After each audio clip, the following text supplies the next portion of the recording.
Hey everybody, and welcome back to another video. And today we're going to be taking a look at this year's D23 Exclusive Limited Edition Ariel Doll. And before we start, I'm Chaymie and I like to make toy videos here on my channel, so make sure you like, subscribe, and ring the notification bell if you would like to stay tuned for more toy video content.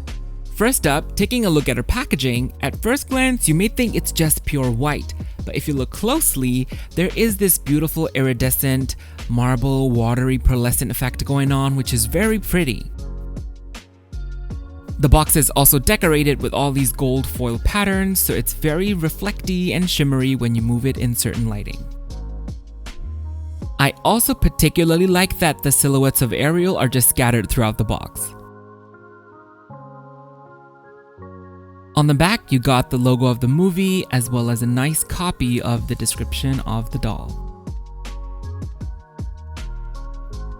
She is limited to 1,000 pieces worldwide and retailed at 180 plus tax. This doll is released to celebrate the 35th anniversary of The Little Mermaid, but unlike previous releases, it does not mention that anywhere on the box nor an anniversary emblem. Then we can open the magnetic doors and reveal the doll. The inside of the box features a rich shade of blue, which complements her outfit as well as contrasting the outer side of the box. The inner panels also feature more Ariel silhouettes, which I find really cute.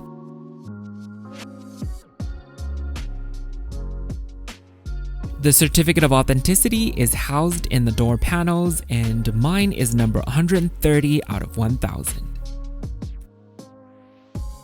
The one downside of the doors is unlike the boxes of previous dolls, the door edges are not hemmed. I don't know. Hemmed is for fabric. I don't know how to call it, but you can see that they're raw. They're not covered with that foil texture all the way through, so it does give a very rough edge. So because of that, there is a bit of friction against the doors when you open and close, so be careful when you do it because it can accidentally just flip the design around the edges. One last thing on the box is that she does not feature the D23 Exclusive sticker like they usually do, but it does have this little Mickey Mouse head on the bottom. And the top window still features the foil gold movie logo. And now it's time to take her out! But like always, before we do that, let's honor her in her original box posing one last time. And while we debox her, I just want to take this opportunity to give this giant, tsunamic, fantastic gratitude to my magical friend, Amy, for picking up an extra Ariel for me and essentially letting me have her for just retail. I couldn't believe it when she told me back then, and as I debox this doll as I'm editing this video, I still cannot believe that it happened. It's a dream come true to be able to say that now I have a D23 Ariel in my collection because the pink one is never coming to me.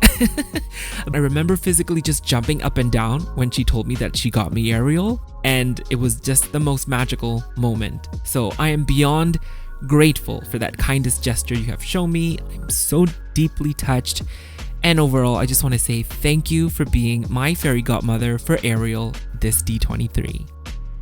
And now she's out of the box, so before we get to Ariel herself, I just also want to do a quick show of the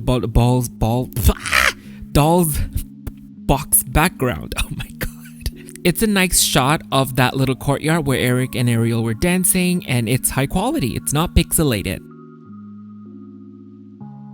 And here is a quick 360 view of Ariel before we get into the details. Now details time! And I just want to also get to the accessories first before we get to the doll. So her accessory is this lovely bouquet. It is quite nice. The wrap has this textured fabric, so it makes it look like kind of a cloth that's wrapping around. It does have a little bow and some lace trims on the top. And the flower themselves, I think those are kind of like the paper flower types that we used to play as kids. It has a little stem that goes inside the bouquet, as well as some little lace trims actually under the bouquet, probably to poof up the bouquet, I suppose. And overall, the flowers are lovely. I love the coloring. It does remind me of Flounder's colors. It's pretty cute. I just kind of wish there would have been more flowers in it so that bouquet would have looked bigger at the top and more grand. Next up, in terms of accessories, well, this is part of her outfit, but I'll just go through it now. We also have her little blue shawl. It's in this angular kind of shape, and there's a hole in the middle here. I'm not sure if the seam's ripped because there's no like ripped marks there, so I think it was left open. I'm not really sure. But it's super soft, it's see-through, and it's quite delicate because it's already snagging against the T-tabs that they were packed with. Overall, it's a nice little shawl. It's just a bit too plain and simple. Okay, Ariel time. So let's start from the top. So first up, her face sculpt. So obviously this is the face sculpt that they debuted with the 30th anniversary collection that we all know and love. And it's also equally painted gorgeously here. I love her expression, the raised eyebrows and the side eye. And I'm just glad that they gave her red lips. I was worried that they might do pink, but red lips just go so well on Ariel. And then you got your rooted eyelashes. The makeup is very soft. She has some soft blushing. And also here is a closer look at her silvery, shimmery eyeshadow. I actually love that. For her hair, her bang this time is designed in a way where it's not just cut and gelled. It's actually just the main part of her hair. It's just twisted and pulled towards the back where it's tied with the rest of the hair. I just kind of wish it would have been a little bit more lower so it covers her head and looks more like the bangs from the movie.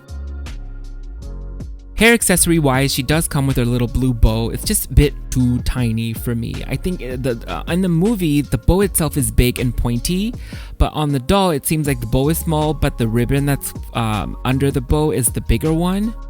For the rest of her hair, it's just all in this usual gelled up curls. I like to call these the beef jerky curls because of how stiff they are and how they kind of remind me of beef jerky, especially on Ariel because it's red.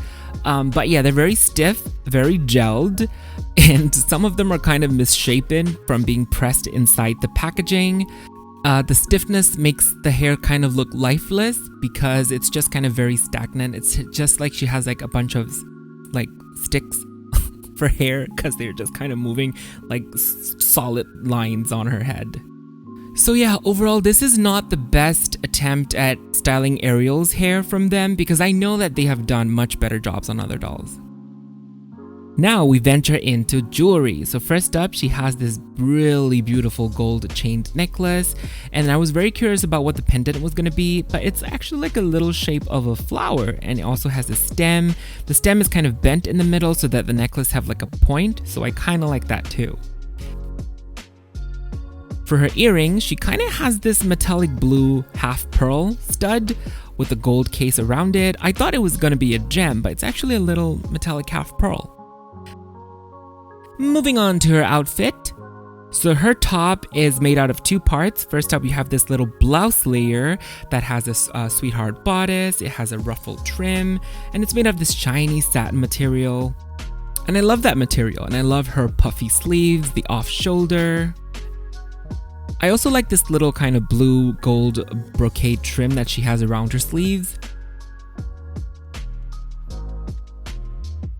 But my favorite part is this fluffy ruffled part on her bust. I just love it so much. It gives off that roughly poofy, fluffy blouse vibe that you would get from a beach sailory kind of theme. Then she has a corset on top in this navy blue shade. The sides are kind of like a velvety material.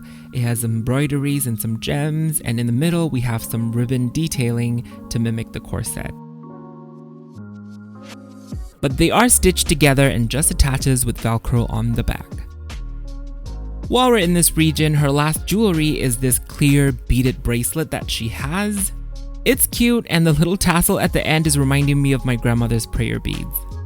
I kinda wish the bracelet had something been gold as well so that it's more cohesive with her necklace and her earrings. And now we move on to her skirt. So her skirt and her top are two separate pieces.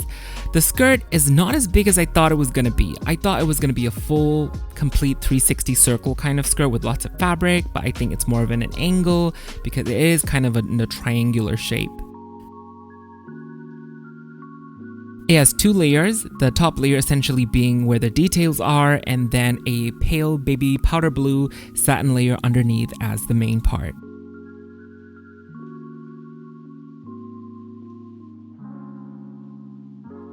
She also has an actual little petticoat underneath with the lace trim attached to it. Usually they kind of trick this by just putting the lace on the skirt itself, but this one is an actual petticoat, so that's a win.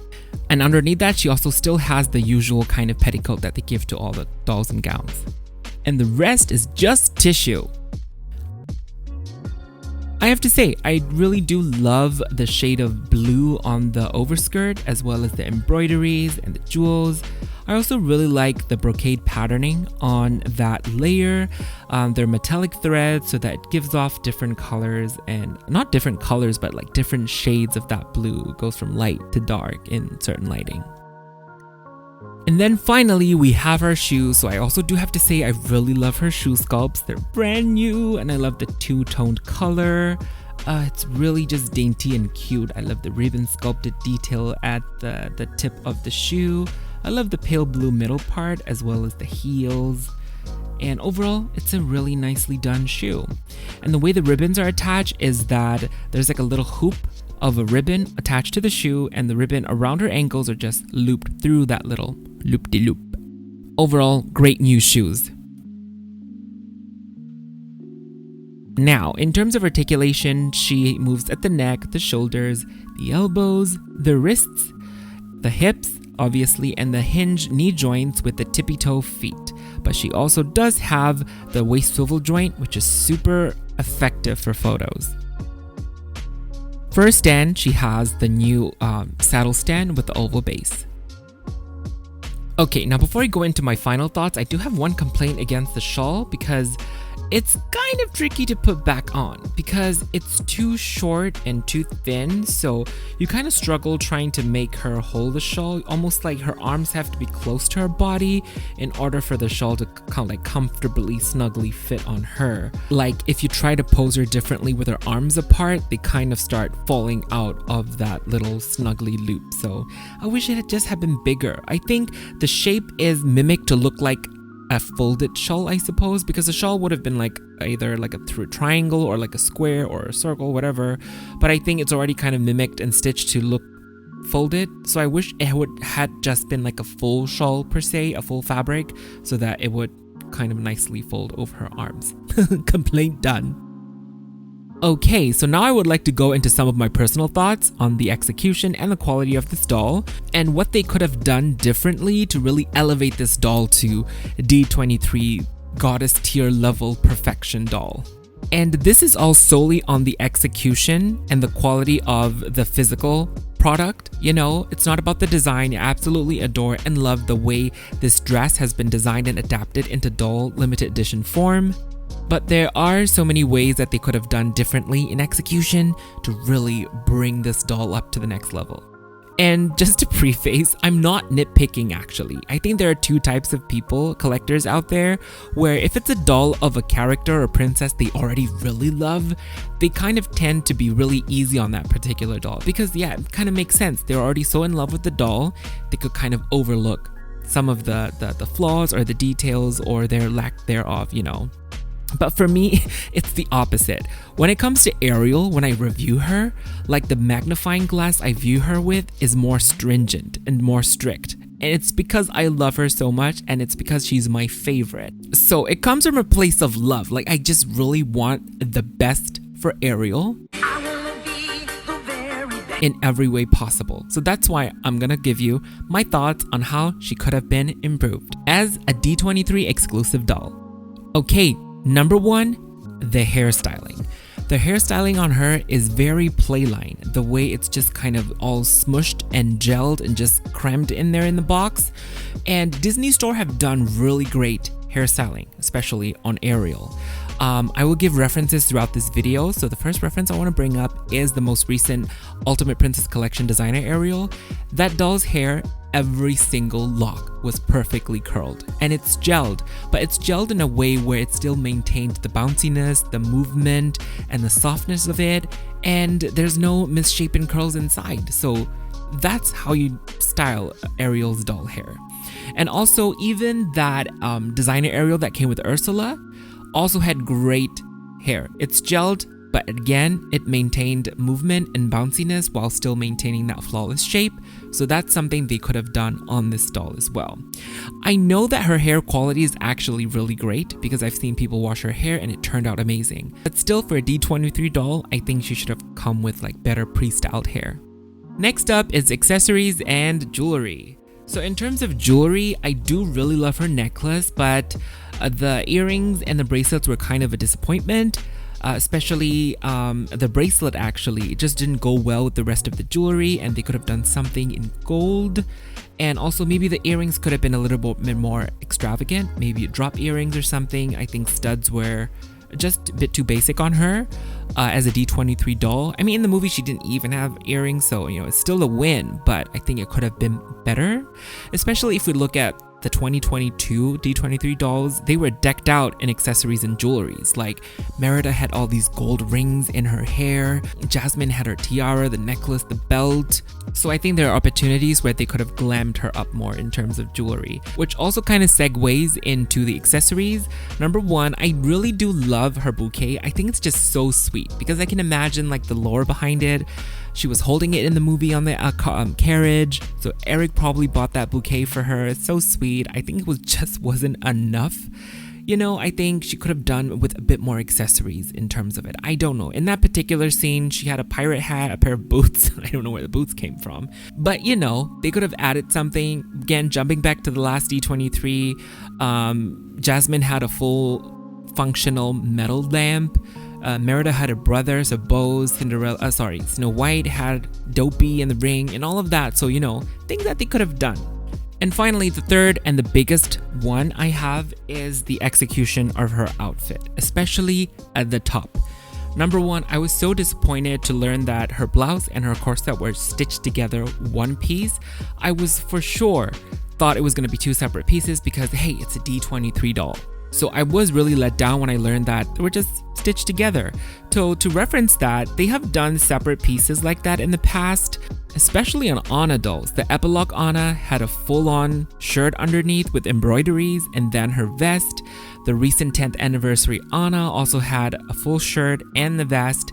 And if we want to hit close to home, the designer Fairy Tale Ariel in the same blue dress way back then also had a full blouse and a separate corset. So I was for sure expecting the very same, and it's just kind of disappointing that it did not happen. And you know, if she was a regular release, I would not bring this up because yes, in the past the quality was great. But you know, now is now, so if it's a regular doll, I would not have bring this up. But this is a D23 doll, so they should have definitely done that in execution. And another major sin from the top is the fake corset. The corset, the ribbons, the lace-up details are just kind of stitched together to create that illusion. It's not really a corset. And to reference this, I would like to bring back up the purple Rapunzel doll. She had an actual lace-up corset with the lace going through it, and then also Wedding Rapunzel had the same feature. Wedding Rapunzel don't even have Velcro. She has snap buttons underneath the corset. And even Giselle from 2022 as a D23 doll is another great example of having an actual lace-up corset, so I was also expecting that too. You know, even if they couldn't have done both, like both an actual lace-up corset plus being separate, if they had just chose one out of the two, I would have been very happy. Both being stitched together and the fake lace is just not D23 level for me. So those were just my biggest points in pointing out opportunities where they could have done differently in execution to really bring up this doll to the D23 quality and being the best possible way she could be. But all in all, I really still love this doll. I'm very grateful to have her and to own her. She is still a gorgeous doll, but I just want to quote also Carl from They Call Me Obsessed. What he said in his review is she is a marvel to look at. And then he even, I think, suggested we keep her in the box, if possible, because the problems only kind of arise when you take her out and feel her and, you know, when you see her in 360. But in the box, visually, the presentation is gorgeous. The dress looks the way it's supposed to look, and, you know, she's perfect, a marvel to look at. I got really super passionate about this topic, well, anything Ariel related actually. So I actually went on for 8 minutes just on this segment, so I'll quickly just wrap it up now. To end it, she's still a beautiful doll and I'm very grateful to have her. But yeah, those are my thoughts on how she could have been the perfect Ariel for D23. So I think that is it for my review on the D23 2024 Limited Edition Ariel dolls. I really hope you guys enjoyed it. Feel free to let me know your thoughts in the comments down below. Like, what parts did you agree with me? What parts did you not agree with me? We can have a discussion down there.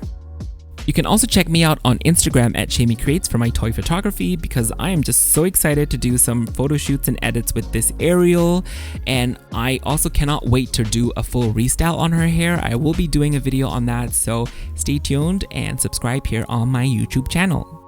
But thank you so much for watching until the very end, if you did make it to the end. Thank you, and I will see you all soon in my next video. Bye!